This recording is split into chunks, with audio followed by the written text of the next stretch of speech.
Bienvenidos a la sección número 6 de la materia Introducción a la Biblia. Estamos mirando el contraste entre las posiciones bíblicas y las del budismo. Mientras que el budismo ofrece el llegar a un estado de iluminación después de muchas reencarnaciones, cargada de sufrimiento en cada etapa, y al final en lo que termina el hombre es en un cuerpo con una mente vacía. En teoría, porque la realidad es que otro poder toma control de esa mente. La Biblia, en cambio, nos ofrece un poder superior, el del Creador, para subyugar, vencer y finalmente desarraigar de nuestra naturaleza caída todo lo que nos produce sufrimiento, pero quedando siempre como entes libres, con mentes perfectas y aptas para disfrutar todos los sanos placeres que el Creador dispuso para sus criaturas. ¿Ven la gran diferencia ahí? No es cierto que todos los placeres son malos. Y en ese proceso los hombres y mujeres son tratados bajo el sistema del libre albedrío y no de un despojamiento de los pensamientos que termina en el vacío mental, es decir, en un tipo de estado robótico. La propuesta de la Biblia es muy superior a la del budismo. Sus métodos y su fin son más nobles, más loables, más acordes con el propósito de la creación de la raza humana. Pero lo dejamos por ahí y, como les decía, ya entraremos en los detalles de cada credo cuando veamos la materia, credos contemporáneos o religiones comparadas. Vamos a otra literatura, el Corán, que pretende ser la revelación de Dios a Mahoma, traída por el ángel Gabriel. La posición de los exégetas musulmanes sobre el Corán es la siguiente.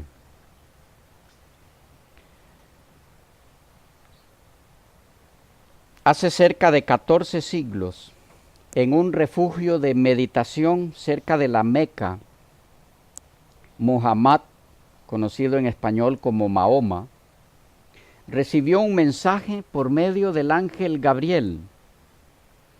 Después de un largo periodo de silencio, el primer mensaje fue seguido por sucesivas revelaciones que abarcaron un periodo de unos 20 años. Estas no solamente fueron transcritas en vida del profeta, sino también recitadas de oído y memorizadas por sus primeros seguidores. Y después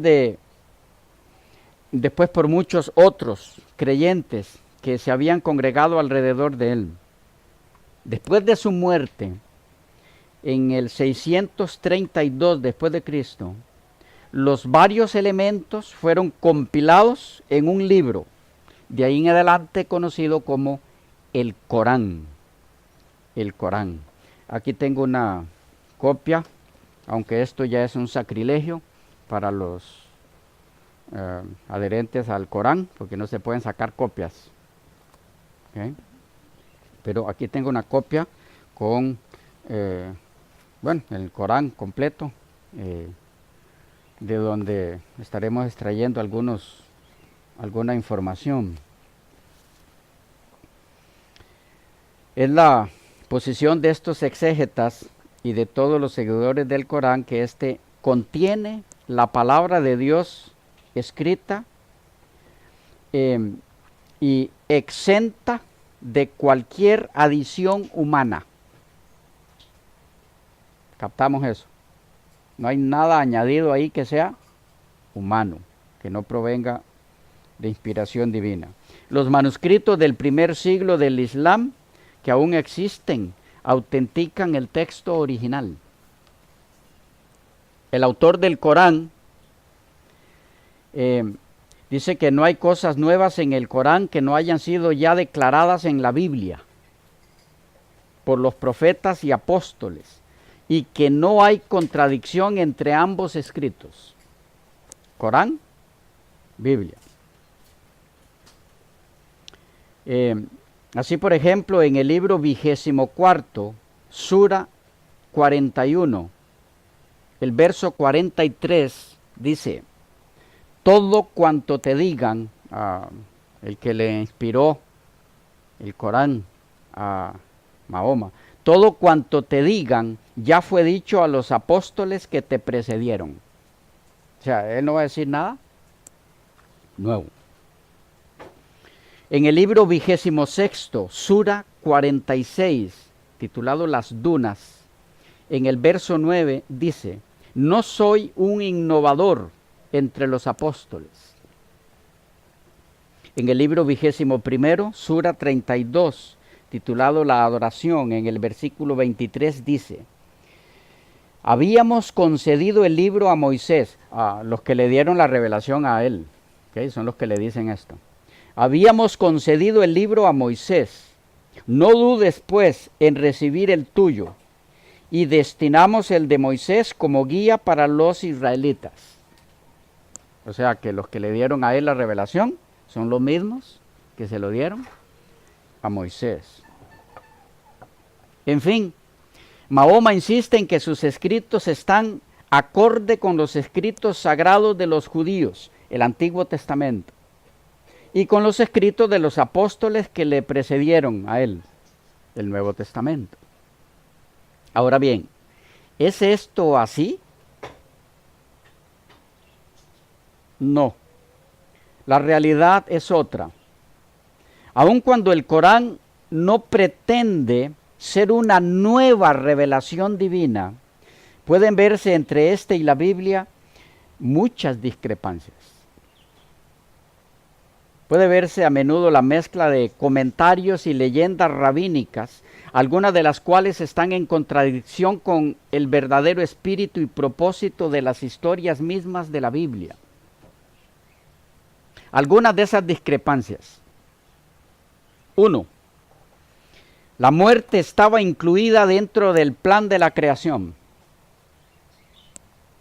En el libro 14, Sura 23, titulado Los creyentes, versos 12 al 16 del Corán, dice lo siguiente: hemos creado al hombre de esencia de barro, luego le transformamos en una gota de esperma, en erúor, transformamos el erúor en óvulo y convertimos el óvulo en huesos.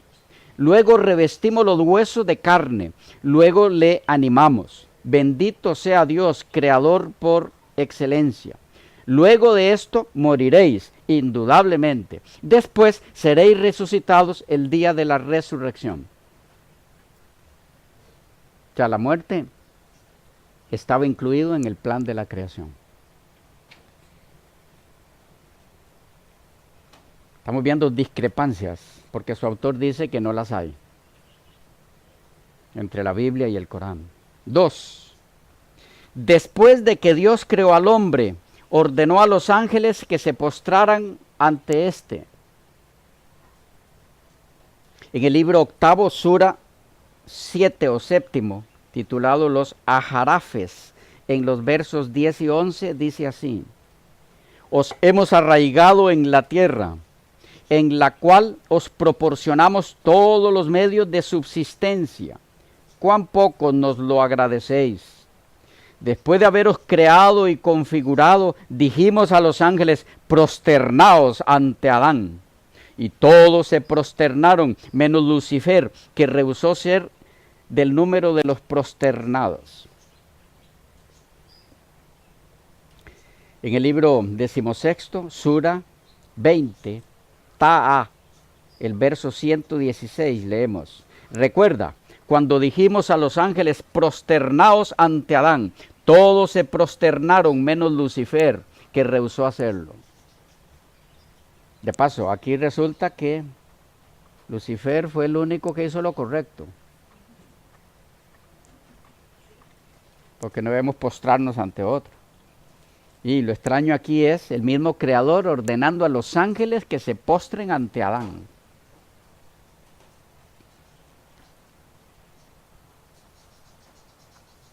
Tercer ejemplo, Dios tienta al ser humano a pecar. En el libro 17, Sura 21, los profetas, versos 34 y 35 dice: jamás concedimos la inmortalidad a ningún ser humano anterior a ti. Por ventura, si tú murieras, ellos serían inmortales. Toda alma probará el gusto de la muerte, y ostentaremos discretamente con lo malo y lo bueno, y a nosotros seréis retornados. Note que ahí siempre el Dios de quien habla el Corán son varios dioses. Pero aquí dice, ostentaremos discretamente con lo bueno, con lo malo y lo bueno. Pueden ver la discrepancia con la Biblia. En Santiago 3, 13 y 14 se me fue el capítulo que no lo anoté. Dice, cuando alguno es tentado, no diga que es tentado de parte de Dios, porque Dios no puede ser tentado por el mal, ni Él tienta a nadie. Es el 1. Sí, el 1. Él no puede ser tentado por el mal, ni Él tienta a nadie, sino que cada uno es tentado cuando de su propia concupiscencia es atraído y seducido. Eso es lo que dice la Biblia. Pero en el texto anterior del Corán leímos que quien creó al hombre dice, os tentaremos. Otra versión del Corán dice, os probaremos. Y entonces algunos de sus adherentes argumentan, no, allí no dice os tentaremos, es problema de alguna versión del Corán. Tampoco vale el argumento. ¿Por qué? Porque, vaya, supongamos que fuera probaremos. Dice, os probaremos discretamente, con lo malo y con lo bueno. De todas formas, si fuera a probar, Dios no prueba al ser humano con lo malo. ¿Ya? Probó al ser humano, sí, pero para que le fuera fiel, ¿okay? No haciendo lo malo, ¿okay? Invitándolo a hacer solo lo bueno, no tentándolo a hacer lo malo para ver si cae o no. Bueno, cuarto ejemplo. 2 eran las hijas de Jetro. Estamos viendo ejemplos de discrepancias con la Biblia. El problema es que Mahoma dice que el mismo que inspiró a Moisés lo inspiró a él, en este caso los mismos. ¿Okay? Pero hay varias más. 2 eran las hijas de Jetro. En el libro vigésimo, Sura 28, titulado La narración, en los versículos 23 al 27, se lee así, textualmente. Y cuando llegó a la aguada de Madián, Moisés, halló en ella un grupo de gente que abrevaba, y vio además a 2 mozas que aguardaban turno. Les dijo, ¿qué os ocurre? Le dijeron, no abrevaremos hasta que los pastores se hayan retirado, pues nuestro padre no ha podido concurrir por ser demasiado anciano. Las abrevó, luego se retiró a la sombra y dijo, oh Señor mío, por cierto que estoy desesperado, soy menesteroso de cualquier bien que me envíes. Y una de las mozas se le acercó recatadamente y le dijo, en verdad mi padre te invita para recompensarte por haber abrevado nuestro rebaño. Mas cuando se presentó a él y le hizo la narración de su aventura, el anciano le dijo, no temas, te has librado de los inicuos. Una de las mozas dijo entonces, oh Padre mío, Conchábale, porque es fuerte. Fiel, será el mejor de los que conchaves. Contrátalo. El padre dijo, ciertamente quiero desposarte con una de mis 2 hijas, aquí presente, a condición de que me sirvas durante 8 años, pero si cumplieses 10, será por tu gusto, pues no quiero obligarte, y si Dios quiere, me hallarás entre los justos. Noten que también hay una combinación allí del caso de Jacob. Nada que ver una cosa con la otra.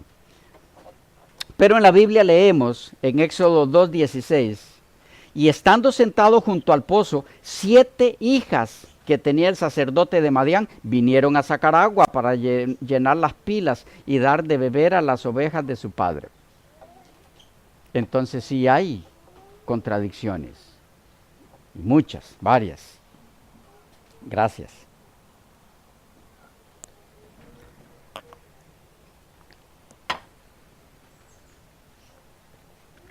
Quinto ejemplo. Cuando la vara de Moisés se convirtió en serpiente en el monte, Moisés huyó y no regresó más. En el libro 19, Sura 27, titulado Las hormigas, en el verso 10, se lee así. Arroja tu báculo. Y cuando lo vio agitarse, cual si fuera una serpiente, huyó y no tornó jamás. Oh Moisés, no temas, porque los apóstoles no deben temer mi presencia, le dijo quien le hablaba.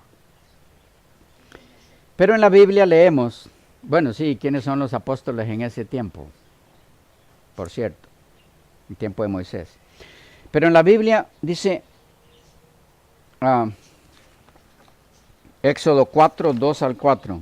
Y Jehová dijo, ¿qué es eso que tienes en tu mano? Y él respondió, una vara. Él le dijo, échala en tierra. Y él la echó en tierra y se hizo una culebra. Y Moisés huía de ella. Entonces dijo Jehová a Moisés, extiende tu mano y tómala por la cola. Y él extendió su mano y la tomó y se volvió vara en su mano. Relato totalmente distinto. Sexto ejemplo. Los israelitas en tiempo de Moisés fueron condenados por asesinar a los profetas. Tenemos un problema anacrónico aquí. Anacrónico es desubicado en época. El libro primero, Sura segundo, titulado La vaca, en el verso 61, dice, y cuando dijisteis, oh Moisés, jamás nos conformaremos con una sola clase de alimento, ruega a tu Señor para que nos proporcione cuanto la tierra produce, sus legumbres, sus cojombros, sus ajos, sus lentejas y sus cebollas. Que de cierto no fue así tampoco. Bueno, díjoles, ¿queréis cambiar lo mejor por lo peor? Pues bien, id a una ciudad cualquiera donde tendréis lo que imploráis. Tampoco hay eso en la Biblia. Pero sigamos el relato. Dice, y fueron condenados al envilecimiento y la indigencia, e incurrieron en la cólera de Dios. Ello porque negaron las leyes de Dios y asesinaron inicuamente a los profetas.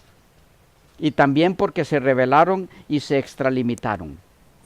¿A cuáles profetas mataron en tiempos de Moisés? Por otro lado, según la Biblia, lo que pidieron fue carne. Números 11. Sí, se menciona el resto de cebollas y ajos y todo eso, pero es como lo que conocemos en Costa Rica como la olla de carne, porque ahí lleva todo eso. Okay, no porque estaban pidiendo ser vegetarianos. Bueno, séptimo ejemplo de discrepancias entre el Corán y la Biblia. Según el Corán, fueron los magos egipcios los primeros en convertir sus varas en serpientes y no Moisés, quien lo hizo luego. En el libro noveno, Sura séptimo, los ajarafes, en los versos 115 al 117, dice así: los hechiceros dijeron: oh Moisés, ¿arrojarás tu báculo o bien seremos nosotros los primeros en arrojar los nuestros? Díjoles: arrojadlos. Mas cuando ellos los hubieron arrojado, fascinaron los ojos de las gentes, espantándoles, y dieron pruebas de una magia extraordinaria. Entonces inspiramos a Moisés diciéndole: arroja tu báculo, y convirtiéndose en un serpentón, he aquí que devoró cuanto los hechiceros habían simulado. Notemos cómo hay una discrepancia total aquí, en el episodio de Moisés lanzando su vara primero, y luego los hechiceros convirtiendo la de ellos, lanzándola y convirtiéndola en serpiente, y luego la de Moisés comiéndose la de ellos. ¿Okay? El orden está totalmente invertido. Octavo ejemplo de discrepancias entre el Corán y la Biblia. El diluvio fue una de las plagas enviadas a los egipcios. En el libro séptimo, Sura al-Araf, y el verso 132 dice: y enviamos contra ellos, hablando de los egipcios, y enviamos contra ellos el diluvio, la langosta, los piojos, las ranas y la sangre, como signos claros, pero se llenaron de soberbia y fueron gente de mal. No fue enviado el diluvio a los egipcios. De paso, es un concepto bien extraño. ¿Ya? ¿Cómo concebir eso? Pero, en fin, abundan las discrepancias entre el Corán y la Biblia. Son demasiadas. Cuando nos detengamos a analizar esa creencia, vamos a ver la mayoría de las discrepancias que no hemos visto aquí, porque no corresponde en verdad a esta clase entrar demasiado ahí, pero son demasiadas, como para traernos a la fe musulmana. Este libro no puede ser reconocido como de origen divino, a menos que se rechace la Biblia como libro inspirado divinamente. Ambos no pueden proceder de la misma fuente. Las discrepancias son demasiadas. De toda buena voluntad y sinceramente, recomendamos la Sagrada Biblia en vez del Corán.